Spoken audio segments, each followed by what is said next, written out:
Bapak Ibu yang dikasihi Tuhan, marilah kita bersama-sama memulai ibadah pada pagi hari ini dengan memuji dan memuliakan nama Tuhan. Mari kita bangkit berdiri dari Kidung Jemaat nomor 1, Haleluya Pujilah.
Jemaat yang dikasihi Tuhan, marilah ibadah kita saat ini kita kuduskan dengan pengakuan bahwa pertolongan kita adalah di dalam nama Tuhan Allah yang Maha Kuasa, yang menciptakan langit dan bumi, Allah yang tidak pernah meninggalkan pekerjaan tangannya, serta Allah yang senantiasa setia menggenapi perjanjiannya kekal sampai selama-lamanya. Kasih karunia dan damai sejahtera dari Allah Bapa kita serta Tuhan kita Yesus Kristus kiranya beserta dengan kita sekalian. Amin. Bapak Ibu dipersilakan untuk duduk kembali.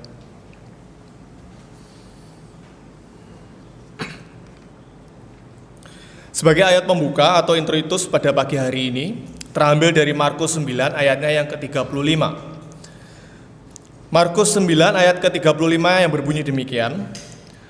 Lalu Yesus duduk dan memanggil ke-12 murid itu. Katanya kepada mereka, jika seseorang ingin menjadi yang terdahulu, hendaklah ia menjadi yang terakhir dari semuanya dan pelayan dari semuanya. Amin. Mari kita sambut dengan Kidung Jemaat nomor 381, baitnya yang pertama.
Hukum kasih. Tuhan Yesus mengajarkan kepada setiap kita bahwa ada dua hukum yang terutama yang terambil dari Matius 22 ayat 37 hingga ke-40. Yaitu kasihilah Tuhan Allahmu dengan segenap hatimu dan dengan segenap jiwamu dan dengan segenap akal budimu. Itulah hukum yang terutama dan yang pertama. Dan hukum yang kedua yang sama dengan itu ialah kasihilah sesamamu manusia seperti dirimu sendiri. Pada kedua hukum inilah tergantung seluruh hukum Taurat dan kitab para nabi. Bapak Ibu yang terkasih di dalam Tuhan, ketika kita menjalani kehidupan kita sehari-hari, baik itu di dalam pekerjaan, di dalam pelayanan, di dalam masyarakat, ataupun di dalam studi dimanapun, terkadang kita masih belum dapat sempurna untuk melakukan hukum kasih. Kita masih banyak melakukan dosa, baik itu yang kita sengaja maupun tidak kita sengaja. Oleh karena itu, di pagi hari ini marilah kita bersama-sama menghadap hadirat Tuhan untuk kita masuk dalam doa pengakuan dosa. Mari kita berdoa. Tuhan kami Yesus Kristus, di pagi hari ini Tuhan kami menghadap kehadirat-Mu. Kami mengucap syukur buat segala penyertaan Tuhan, segala kemurahan Tuhan, segala karunia Tuhan yang Kau berikan ke dalam kehidupan setiap kami, jemaat-Mu di GKJ Immanuel ini Tuhan, sehingga kami boleh ada sampai dengan saat ini. Tuhan, di pagi hari ini kami kembali ingat dan diingatkan Tuhan akan hukum kasih yang Kau ajarkan kepada setiap kami. Dan kami juga menyadari Tuhan bahwa di dalam kehidupan kami belum dapat dengan sempurna melakukan hukum kasih yang Kau kehendaki. Oleh karena itu Tuhan, kami di pagi hari ini memohon pengampunan Tuhan di hadapan-Mu, di mana kami masih sering jatuh di dalam dosa, baik itu yang kami sengaja maupun tidak kami sengaja. Kami mohon ampun di hadapan-Mu Tuhan, dan kami percaya Engkau yang Maha Kasih mau menerima kami Tuhan sebagai anak-anak-Mu. Akhirnya Tuhan, doa ini kami serahkan di dalam satu nama Tuhan kami, Yesus Kristus. Haleluya. Amin.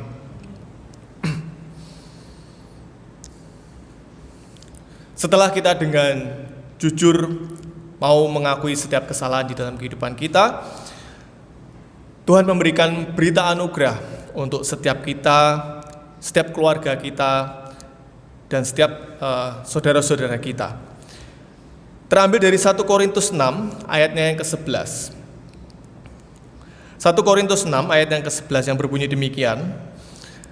Dan beberapa orang di antara kamu demikianlah terdahulu, tetapi kamu telah memberi dirimu disucikan, kamu telah dikuduskan, kamu telah dibenarkan dalam nama Tuhan Yesus Kristus dan dalam roh Allah kita. Amin. Mari kita sambut berita anugerah ini dengan Kidung Jemaat nomor 39, baitnya yang pertama.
Petunjuk hidup baru untuk setiap kita terambil dari 2 Korintus 5 ayatnya yang ke-17.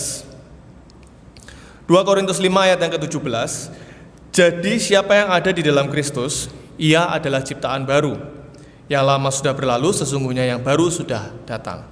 Amin. Bapak Ibu dikasihi Tuhan, dipersilakan untuk bangkit berdiri.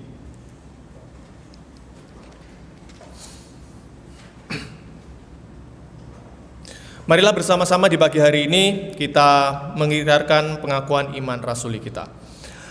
Aku percaya kepada Allah Bapa yang Maha Kuasa, Khalik langit dan bumi, dan kepada Yesus Kristus anaknya yang tunggal Tuhan kita, yang dikandung daripada Roh Kudus, lahir dari anak darah Maria, yang menderita di bawah pemerintahan Pontius Pilatus, disalibkan, mati dan dikuburkan, turun ke dalam kerajaan maut. Pada hari yang ketiga, bangkit pula dari antara orang mati, naik ke surga, duduk di sebelah kanan Allah Bapa yang Maha Kuasa, dan akan datang dari sana untuk menghakimi orang yang hidup dan yang mati. Aku percaya kepada Roh Kudus, gereja yang kudus dan am, persekutuan orang kudus, pengampunan dosa, kebangkitan daging, dan hidup yang kekal. Kidung Jemaat 376 bait yang pertama.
Bapak Ibu dipersilakan untuk duduk kembali.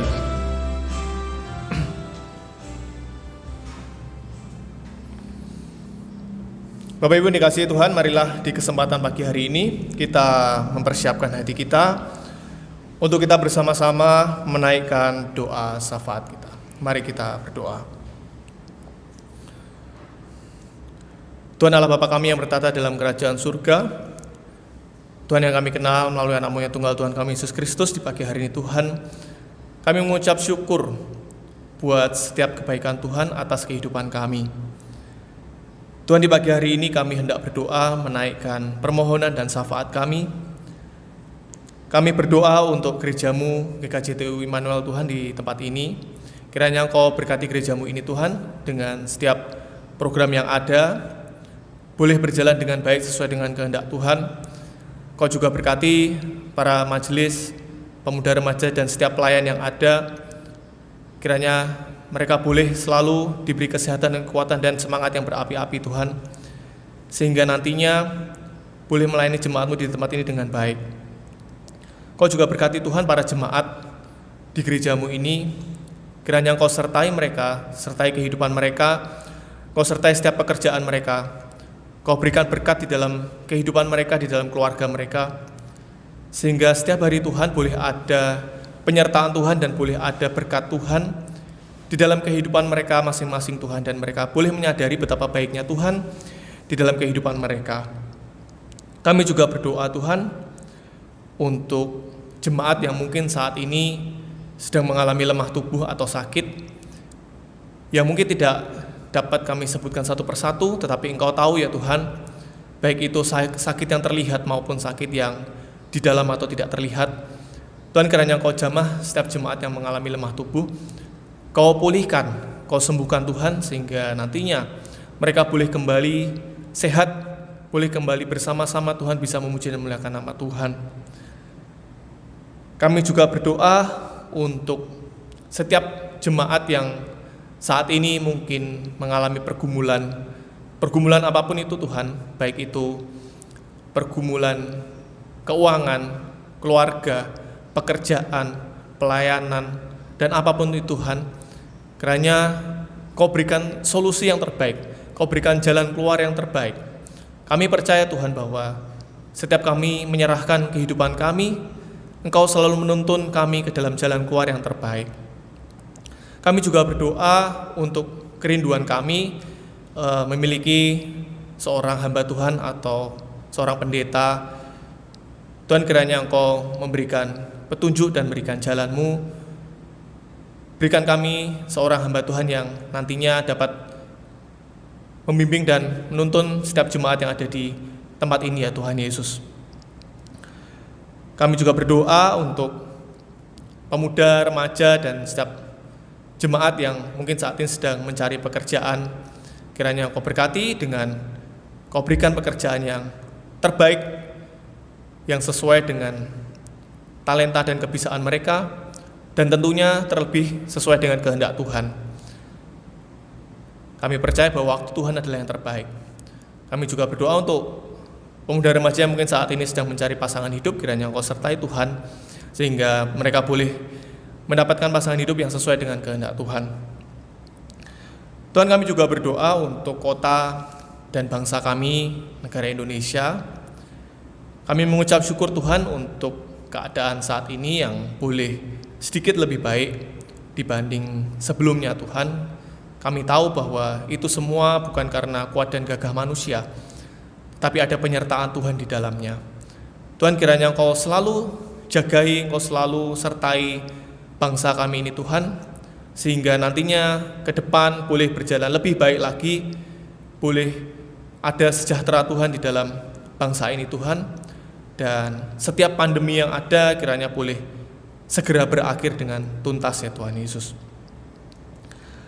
Kami juga berdoa Tuhan untuk anak-anak yang saat ini mungkin sedang dalam studi, baik itu yang online maupun offline, baik itu yang ada di bangku perkuliahan maupun di bangku SMA, SMP, SD, TK, kanak-kanak Tuhan. Tuhan, kiranya Engkau sertai mereka, Kau berikan mereka kecerdasan di dalam masa pertumbuhannya, sehingga nantinya mereka boleh menjadi anak-anak yang cerdas dan boleh menjadi anak-anak Tuhan yang luar biasa Engkau pakai, dan mereka boleh menjadi berkat bagi orang banyak. Akhirnya Tuhan, kami menyerahkan setiap doa permohonan kami ini. Kami tahu bahwa kami semua adalah manusia yang lemah, tetapi kami kuat ketika Tuhan ada di dalam kehidupan kami. Kami menyerahkan doa ini dalam satu nama Tuhan kami, Yesus Kristus. Haleluya. Amin.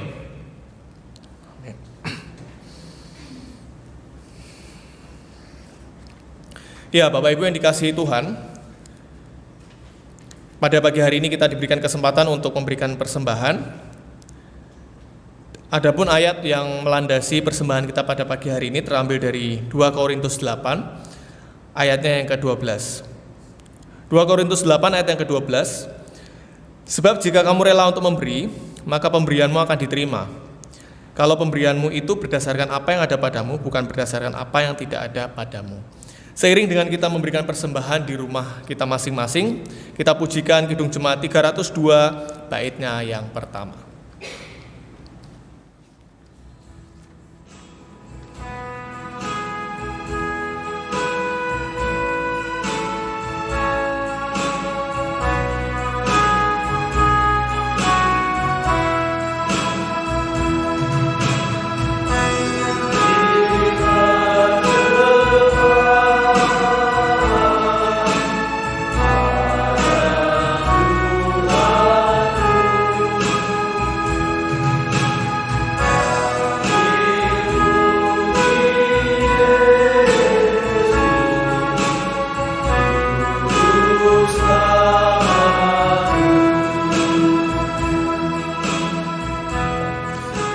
Bapak Ibu dipersilakan untuk bangkit berdiri.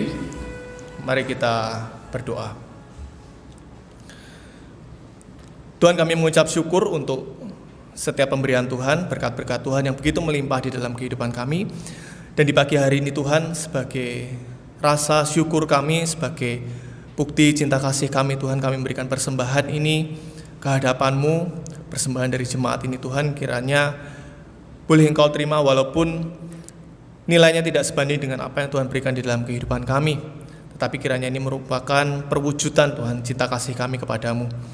Dan kiranya persembahan ini boleh semakin memperlebar kerajaan Tuhan di muka bumi ini, dan Kau berkati juga para majelis yang mengelola persembahan ini, sehingga nantinya boleh digunakan dengan sebaik-baiknya. Dan Tuhan Yesus, apabila sebentar juga kami akan mendengarkan akan firman-Mu, kiranya Engkau berkati setiap kami agar kami dapat mengerti apa yang menjadi firman-Mu ini Tuhan. Dan juga Engkau berkati hamba-Mu yang akan menyampaikan firman, kiranya apa yang disampaikan bukan merupakan pemikiran manusia, tetapi hikmat dari Roh Kudus Tuhan saja. Akhirnya Tuhan, kami menyerahkan doa ini di dalam satu nama Tuhan kami, Yesus Kristus. Haleluya. Amin. Dipersilakan untuk duduk kembali.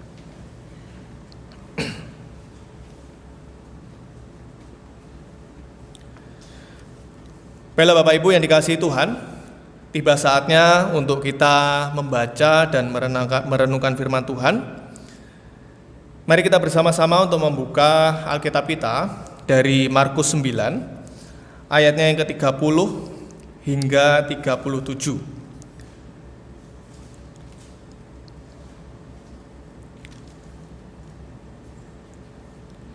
Markus 9 ayat 30 hingga 37 yang berbunyi demikian. Pemberitahuan kedua tentang penderitaan Yesus. Yesus dan murid-muridnya berangkat dari situ dan melewati Galilea, dan Yesus tidak mau hal itu diketahui orang, sebab ia sedang mengajar murid-muridnya. Ia berkata kepada mereka, Anak manusia akan diserahkan ke dalam tangan manusia, dan mereka akan membunuh dia. Dan 3 hari sesudah ia dibunuh, ia akan bangkit. Mereka tidak mengerti perkataan itu, namun segan menanyakannya kepadanya. Kemudian tibalah Yesus dan murid-muridnya di Kapernaum. Ketika Yesus sudah di rumah, ia bertanya kepada murid-muridnya, apa yang kami perbincangkan tadi di tengah jalan? Tetapi mereka diam, sebab di tengah jalan tadi mereka mempertengkarkan siapa yang terbesar di antara mereka. Lalu Yesus duduk dan memanggil ke-12 murid itu, katanya kepada mereka, jika seseorang ingin menjadi terdahulu, hendaklah ia menjadi yang terakhir dari semuanya dan pelayan dari semuanya. Maka Yesus mengambil seorang anak kecil dan menempatkannya di tengah-tengah mereka. Kemudian ia memeluk anak itu dan berkata kepada mereka, barang siapa menyambut seorang anak seperti ini dalam namaku, ia menyambut aku. Dan barang siapa menyambut aku, bukan aku yang disambutnya, tetapi dia yang mengutus aku. Amin. Puji Tuhan. Ya, shalom Bapak Ibu.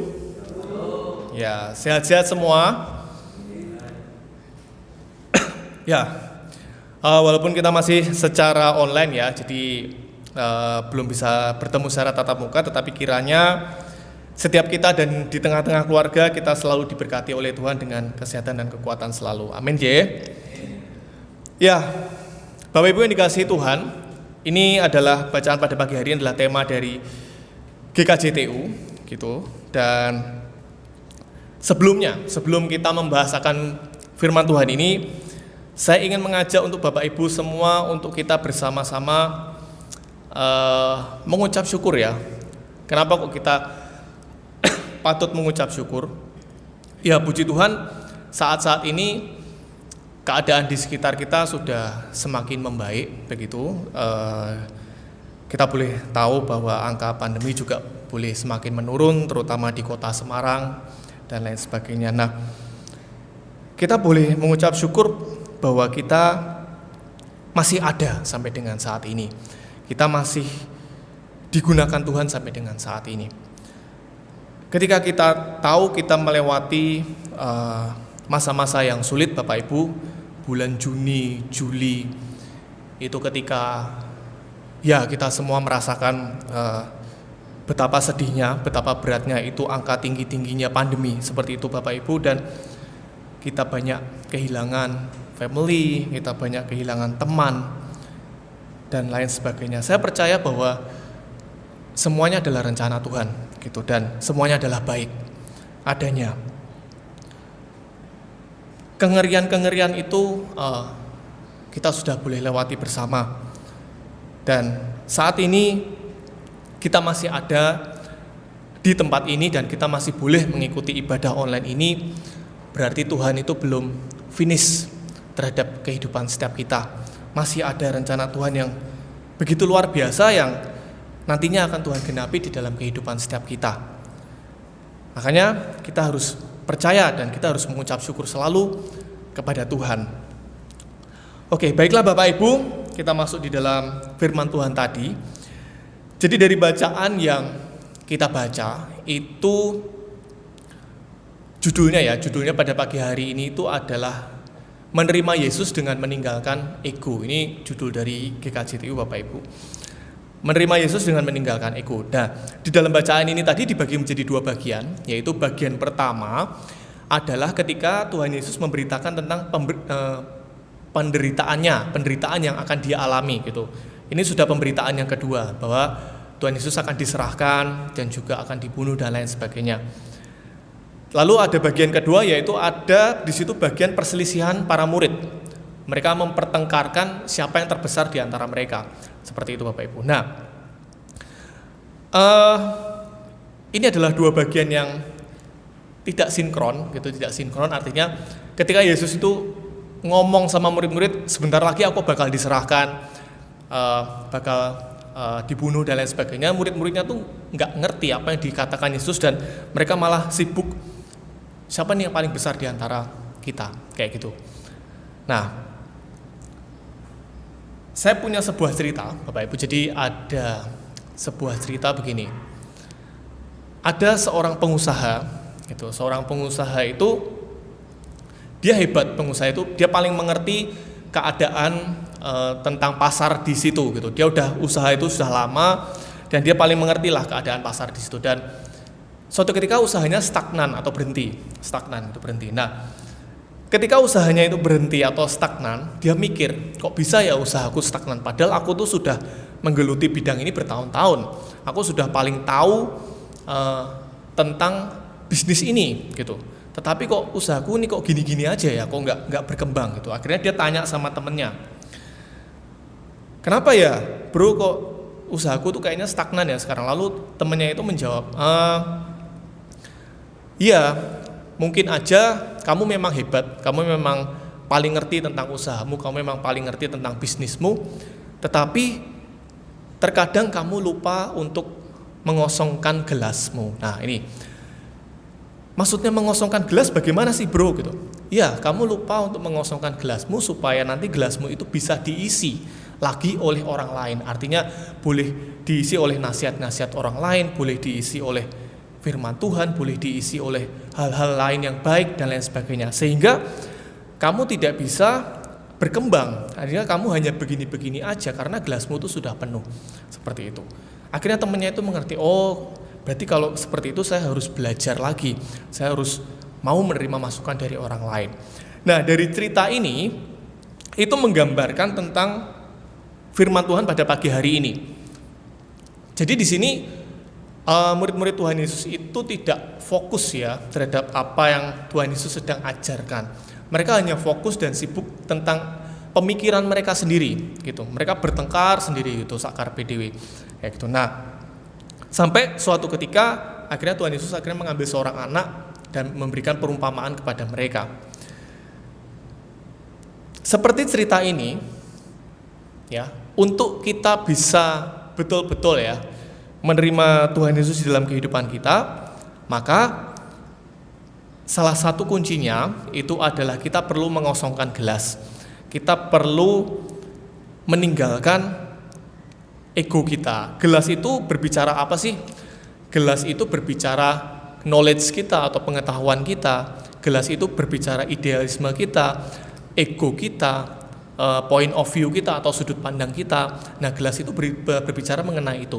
Nah, terkadang Tuhan itu ingin hadir di dalam kehidupan setiap kita, Bapak Ibu, tetapi kita nggak ngerti, pandangan kita nggak ke situ, pandangan kita ke permasalahan-permasalahan yang kita hadapi, pandangan kita ke kehidupan kita yang kayaknya stagnan sampai di sini, kayaknya kok nggak berkembang sampai di sini dan sebagainya. Padahal sebetulnya Tuhan punya rencana yang luar biasa terhadap kehidupan setiap kita. Nah, maka di pagi hari ini kita diingatkan bersama untuk kita kembali mengosongkan hati kita, mengosongkan diri kita untuk nantinya Tuhan itu bisa masuk, Tuhan itu bisa ngisi lagi di dalam kehidupan kita. Kalau selama ini hati dan pikiran kita selalu penuh dengan permasalahan kehidupan, aduh habis ini aku kerja apa, aku habis ini makan apa dan sebagainya seperti itu kayak murid Tuhan Yesus gitu, sibuk sendiri seperti itu dan nggak ngerti Tuhan Yesus itu sedang ngomong apa kayak gitu ya. Nah, ada dua perbedaan pembicaraan di sini. Jadi point of view-nya Tuhan Yesus dan point of view-nya para murid kayak gitu. Kalau point of view-nya Tuhan Yesus kan ke depan ya, itu nanti Tuhan Yesus akan diserahkan dan sebagainya. Tetapi ketika point of view-nya atau sudut pandangnya para murid itu bulet tentang diri mereka kayak gitu, Bapak Ibu. Nah, terkadang keegoisan itu membuat kita tidak tahu bahwa apa yang Tuhan mau di dalam kehidupan kita. Nah, ini berbahaya Bapak Ibu gitu ya. Gini, terkadang kita berdoa nih, oke kita berdoa. Setiap hari kita berdoa, Tuhan berkati aku, beri aku ini, itu, dan lain sebagainya gitu. Kita minta sama Tuhan, tetapi kita juga lupa sudut pandangnya Tuhan. Kita juga lupa bahwa ada tugas atau ada panggilan Tuhan terhadap kehidupan kalian. Nah, itu yang mesti kita cari Bapak Ibu gitu. Kalau berbicara mengenai diberkati, saya percaya bahwa setiap anak-anak Tuhan itu pasti diberkati gitu. Tetapi lebih dari itu atau panggilan yang lebih tinggi lagi itu adalah ketika kita sadar apa yang Tuhan mau dalam kehidupan kita. Nah, itu lebih tinggi ya, levelnya lebih tinggi gitu dibanding kita hanya berdoa minta berkat, minta ini itu dan lain sebagainya seperti itu. Jangan sampai kita misalnya meminta diberkati dan lain sebagainya, tetapi ketika Tuhan minta, ya udah, ayo kamu ibadah atau kamu ini dan sebagainya, oh nanti dulu seperti itu. Nah, itu apa ya namanya? Jangan seperti itu, Bapak Ibu gitu ya.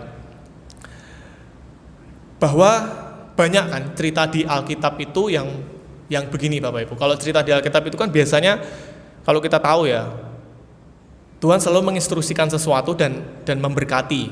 Ya, misalnya, contohnya, ketika Elia disuruh ke Sungai Kerit, ya Tuhan memberkati dia dengan memberikan makan melalui burung gagak dan lain sebagainya. Ketika bangsa Israel melewati padang gurun, ya kan, menuju tanah Kanaan, itu kan instruksinya Tuhan gitu. Ketika mereka menjalankan, ada penyertaan Tuhan, mereka diberi makan setiap hari dan lain sebagainya seperti itu. Nah, ketika kita di dalam hidup ini, di dalam tujuan dan di dalam maksudnya Tuhan, pasti ada penyertaan Tuhan di situ, kayak gitu. Nah, jadi adalah penting ya untuk kita bisa selalu mencari tahu apa sih inginnya Tuhan dalam hidup kita. Lalu berikutnya mengenai keegoisan itu, ya kerugian kalau kita itu egois adalah keegoisan itu dapat merusak hubungan sesama dan juga hubungan kita dengan Tuhan. Ya, itu pun juga saya juga sampai saat ini juga ya namanya manusia Bapak Ibu pasti itu selalu belajar hari demi hari, selalu memperbaiki lebih baik dan lebih baik lagi seperti itu Bapak Ibu. Nah, itu kita diingatkan kembali untuk menanggalkan keegoisan supaya kita bisa menerima Tuhan Yesus. Nah, Tuhan Yesus mengambil seorang anak kecil di cerita ini tadi. Anak kecil itu melambangkan bukan siapa-siapa, artinya kepolosan atau melambangkan yang terkecil dan lain sebagainya. Itu ada di ayat 35 tadi ya. Jadi dari sini kita bisa melihat bahwa sebuah perumpamaan ya, bahwa kesederhanaan ya, terus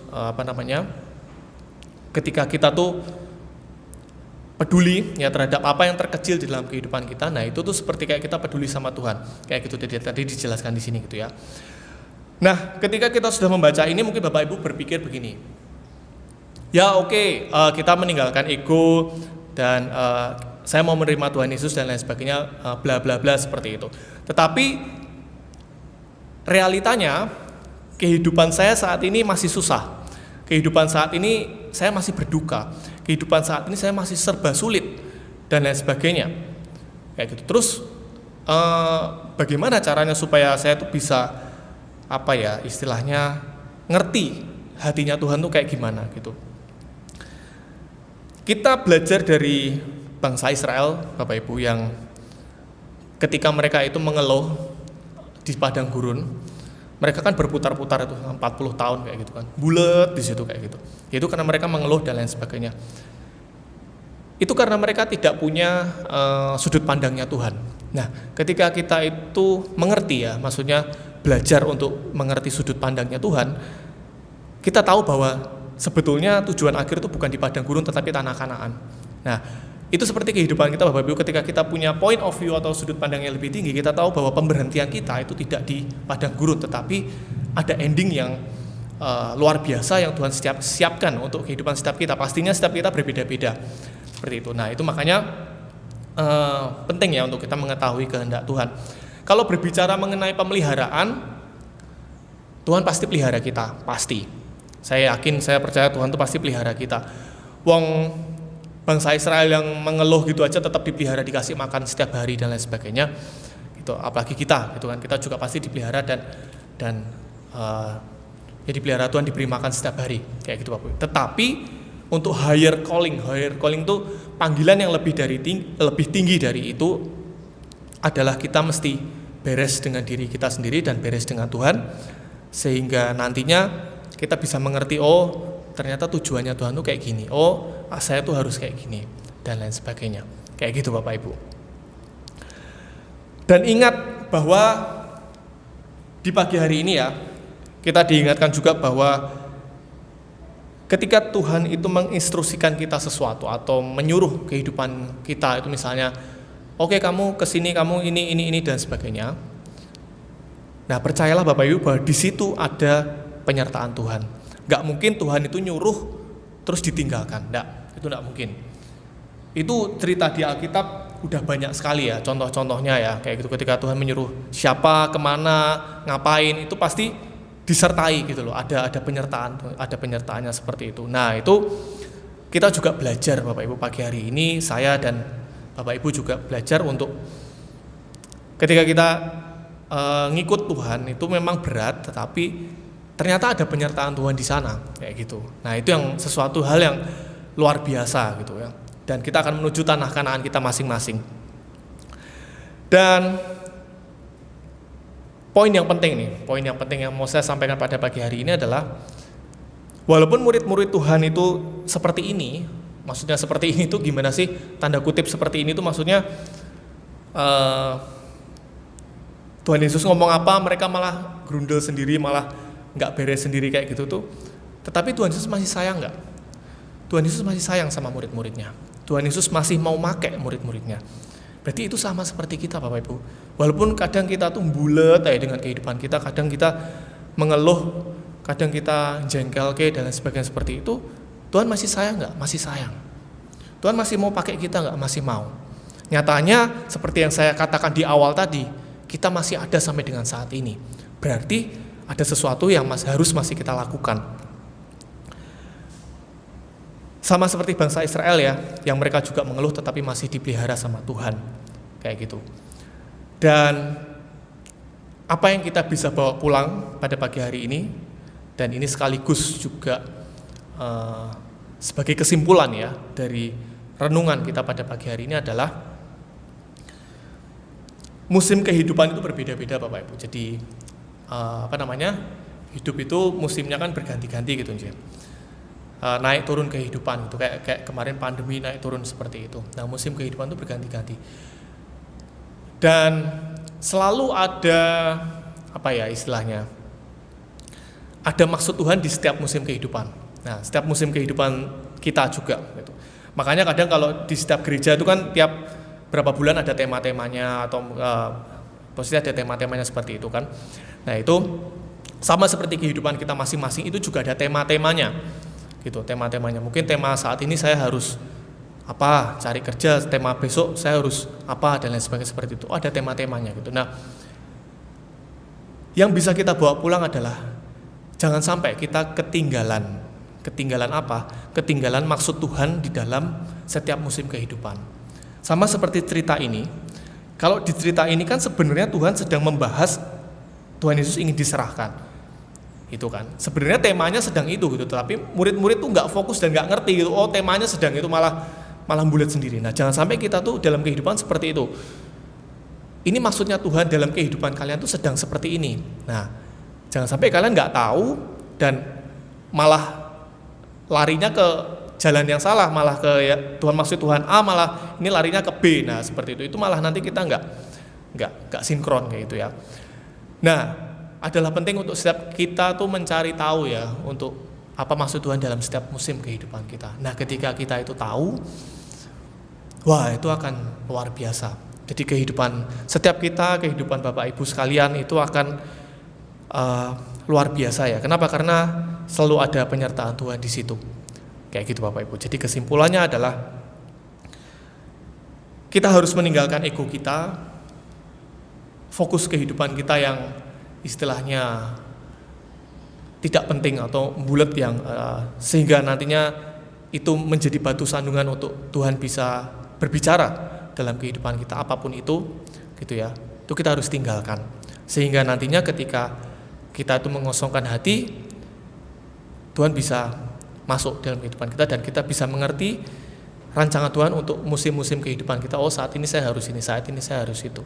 Seperti itu Bapak Ibu. Nah kiranya sharing dan renungan pada pagi hari ini bisa kembali merefresh kita dan mengingatkan kita supaya kita senantiasa untuk mencari tahu hatinya Tuhan. Amin. Mari kita masuk di dalam saat teduh. Bapak Ibu bisa menaikkan doa secara pribadi.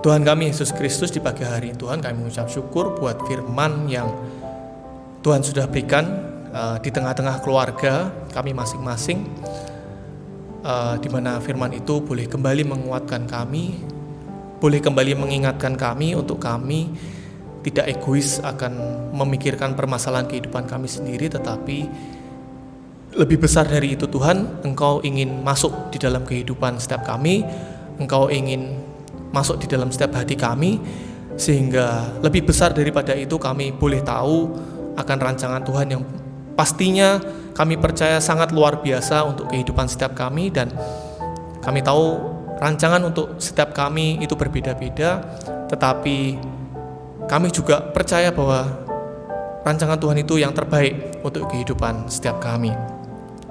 Tuhan kiranya firman yang Kau berikan pada pagi hari ini boleh kami pegang dan kami ingat selalu Tuhan di dalam kehidupan setiap kami. Terima kasih akan firman-Mu ya Tuhan Yesus, dan juga tadi kami sudah berdoa, menaikkan doa kami masing-masing. Kiranya Kau mendengar setiap doa dan permohonan kami ini Tuhan. Dan di pagi hari ini kami tak lupa juga berdoa seperti doa yang sudah Tuhan ajarkan kepada setiap kami, doa Bapa kami. Bapa kami yang ada di sorga, dikuduskanlah nama-Mu, datanglah kerajaan-Mu, jadilah kehendak-Mu di bumi seperti di surga. Berikanlah kami pada hari ini makanan kami yang secukupnya, dan ampunilah kami akan kesalahan kami, seperti kami juga mengampuni orang yang bersalah kepada kami. Dan janganlah membawa kami dalam pencobaan, tetapi lepaskanlah kami daripada yang jahat. Karena Engkau-lah yang punya kerajaan dan kuasa dan kemuliaan sampai selama-lamanya. Amin. Mari kita sambut firman Tuhan pada pagi hari ini dengan Kidung Jemaat nomor 50, bait 1 dan 2.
Bapak Ibu dipersilakan untuk berdiri.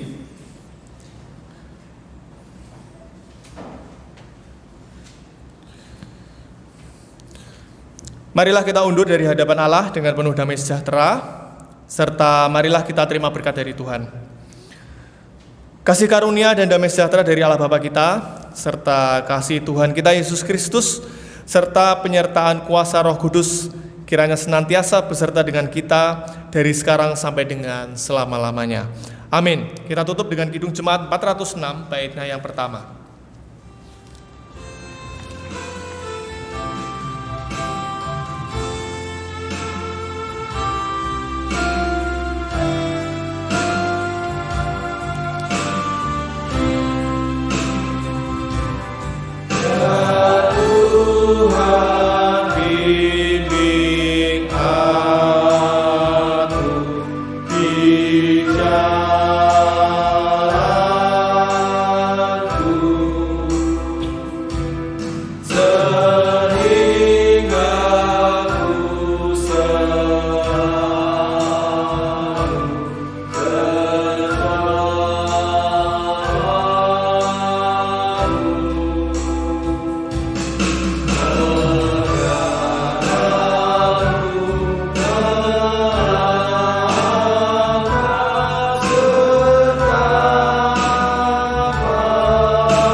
Pasti